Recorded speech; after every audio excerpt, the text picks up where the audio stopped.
सर्वेभ्यः नमो नमः। संस्कृत शिक्षणे भवतां हार्दिकं स्वागतम्। अद्य वयम् आर्यभट्टः इति विषये पठामः। पाठ परिचयः। भारतवर्ष की अमूल्य निधि है ज्ञान विज्ञान की सुदीर्घ परंपरा। इस परंपरा को संपोषित करने वाले प्रबुद्ध मनीषियों में अग्रगण्य थे आर्यभट्ट।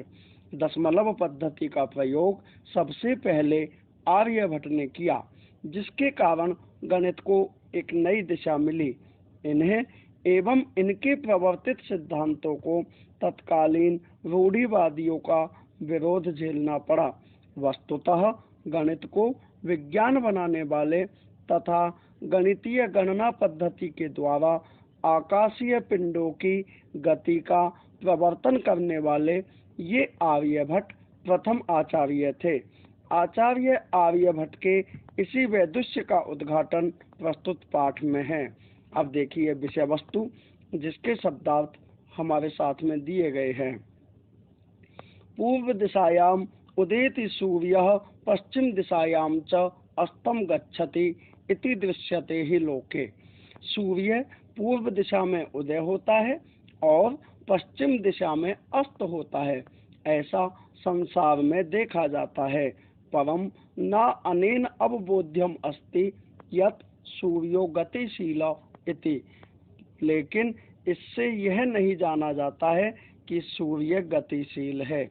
सूर्यो अचलः पृथ्वी च चला या स्वकीये अक्षे घूर्णति इति सांप्रतम सुस्थापितः सिद्धांतः।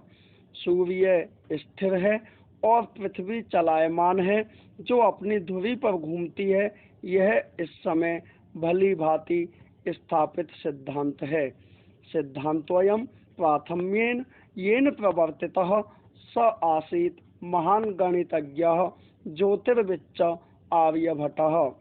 यह सिद्धांत सबसे पहले जिनके द्वारा प्रारंभ किया गया वे महान गणितज्ञ और ज्योतिष शास्त्र के ज्ञाता आर्यभट्ट थे।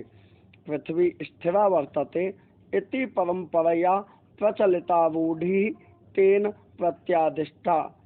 पृथ्वी स्थिर है, परंपरा से चली आ रही इस धारणा का उन्होंने खंडन किया। तेन उदाहृतम, उनके द्वारा उदाहरण दिया गया। यद गतिशीलायाम नौकायाम उपविष्टः मानवः नौकाम स्थिराम अनुभवति। कि गतिशील नाव में बैठा हुआ मनुष्य नाव को स्थिर अनुभव करता है। अन्यांच पदार्थान गतिशीलान अवगच्छति, और अन्य पदार्थों को गतिशील समझता है। उनके द्वारा उदाहरण दिया गया कि गतिशील नाव में बैठा हुआ मनुष्य नाव को स्थिर अनुभव करता है और अन्य पदार्थों को गतिशील समझता है। एवमेव गतिशीलायाम पृथिव्याम अवस्थितः मानवः पृथ्वीं स्थिराम अनुभवति सूर्यादि गृहाण च गतिशीलान वेत्ति।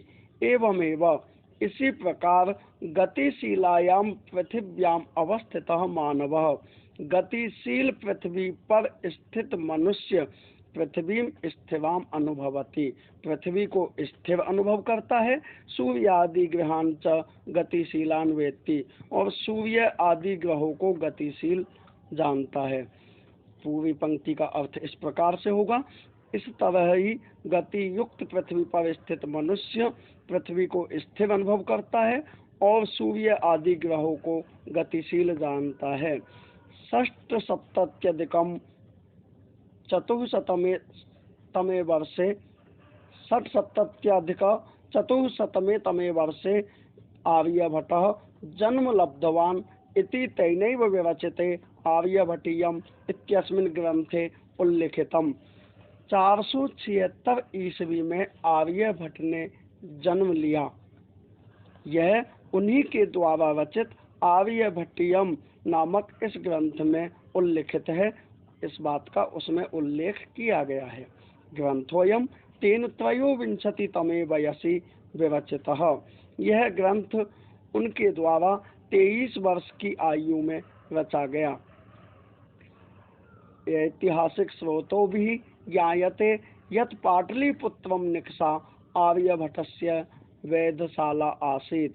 ऐतिहासिक स्रोतों से जाना जाता है कि पाटलिपुत्र जो वर्तमान में पटना है उसके पास आर्यभट्ट की वेधशाला थी। वेधशाला उस स्थान को कहते हैं, उस प्रयोगशाला को कहते हैं जहाँ नक्षत्र आदि के विषय में जाना जाता है। अनेन इदम अनुमीयते यत् तस्य कर्मभूमि पाटलिपुत्रमेव आसीत। इससे यह अनुमान किया जाता है कि उनकी कर्मभूमि, उनका कार्य क्षेत्र पाटलिपुत्र पटना ही था। आर्यभट्टस्य योगदानम गणित ज्योतिषा संबद्धम वर्तते यत्र संख्यानाम आकलनम महत्वम आदधाति। आर्यभट्ट का योगदान गणित ज्योतिष से संबंधित है जो संख्याओं की गणना, जहाँ संख्याओं की गणना महत्व रखती है। आर्यभट्टः फलित ज्योतिष शास्त्रे न विश्वसति स्म।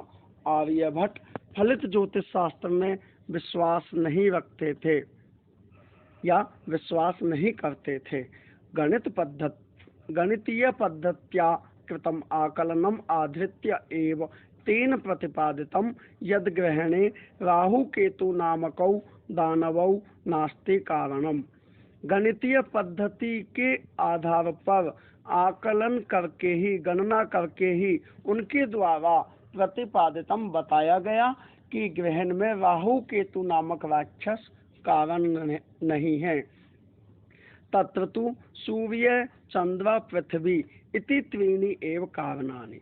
वहाँ तो सूर्य, चंद्रमा और पृथ्वी ये तीन ही कारण हैं। सूर्यं परितः भ्रमन्त्याः पृथिव्याः चंद्रस्य परिक्रमापथेन संयोगात् ग्रहणं भवति। सूर्यं परितः भ्रमन्त्याः, सूर्य के चारों ओर घूमती हुई, पृथिव्याः पृथ्वी के, चंद्रस्य परिक्रमा पथेन चंद्रमा के घूमने के मार्ग के संयोग के कारण ग्रहणम भवति, ग्रहण होता है। यदा पृथिव्याः छायापातेन चंद्रस्य प्रकाशः अवरुध्यते तदा चंद्र ग्रहणम भवति। जब पृथ्वी की छाया पड़ने से चंद्रमा का प्रकाश रुक जाता है तब चंद्र ग्रहण होता है। तथैव पृथ्वी सूर्ययोः मध्ये समागतस्य चंद्रस्य छायापातेन सूर्य ग्रहणम दृश्यते। वैसे ही पृथ्वी और सूर्य के बीच में आए हुए चंद्रमा की परछाई से सूर्य ग्रहण दिखाई पड़ता है, दिखाई देता है। समाजे नूतनानां विचाराणां स्वीकारेण प्रायः सामान्य जनाः काठिन्यम अनुभवन्ति। समाज में नए विचारों को स्वीकार करने में अधिकतर सामान्य लोग कठिनाई का अनुभव करते हैं, कठिनाई को अनुभव करते हैं। भारतीय ज्योतिष शास्त्रे तथैव आर्यभट्टस्यापि विरोधः अभवत्। भारतीय ज्योतिष शास्त्र में उसी प्रकार आर्यभट्ट का भी विरोध हुआ। तस्य सिद्धांताः उपेक्षिताः, उनके सिद्धांतों को अनसुना कर दिया गया। स पंडितम मन्यानाम उपहास पात्रम जातः, वह स्वयं को विद्वान मानने वालों की हंसी का पात्र बन गए। पुनरपि तस्य दृष्टि कालातिगामिनी दृष्टा, फिर भी उनकी दृष्टि, उनकी विचारधारा समय को लांघने वाली देखी गई।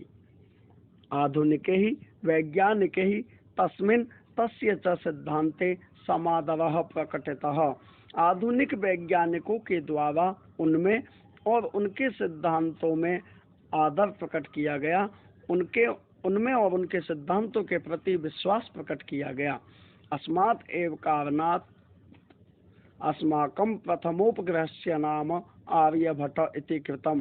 इसी कारण से हमारे पहले उपग्रह का नाम आर्यभट्ट रखा गया।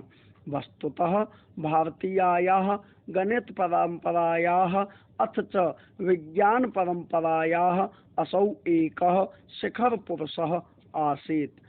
वस्तुतः वास्तव में भारत की गणित परंपरा के और विज्ञान की परंपरा के वह एक शिखर पुरुष थे, सर्वोच्च व्यक्ति थे। धन्यवाद।